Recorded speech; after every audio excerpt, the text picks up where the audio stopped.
Next question number 14. Coil is placed perpendicular to a magnetic field of 500 Tesla.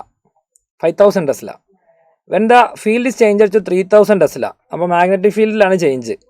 Induced EMF of 22 volt produced in the coil. Diameter of the coil is 0.02. Then the number of turns.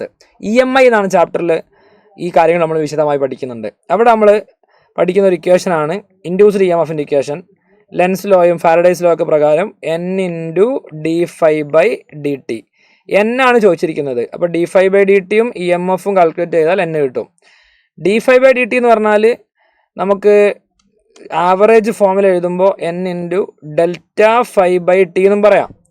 ഫ്ലക്സിലുള്ള change. Flux എന്ന് പറഞ്ഞാൽ എന്താ?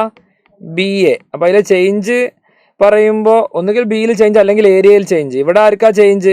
ബിക്കാ change. അപ്പോൾ ΔB × A. എത്രയാണ് ΔB? 5000 3000 ആയി. അപ്പോൾ 2000 into area πr². അപ്പോൾ π × r എത്രയാ? 0.02 diameter. അപ്പോൾ അതിൻ്റെ പകുതി 0.01.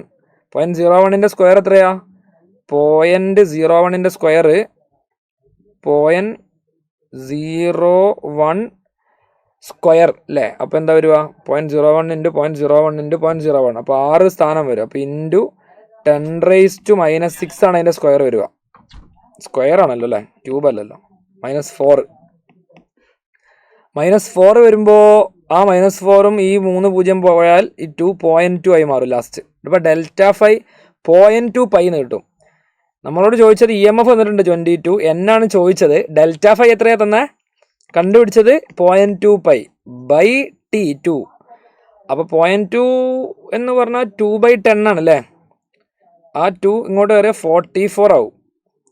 44 / 0.2π. അതാണ് ആൻസർ.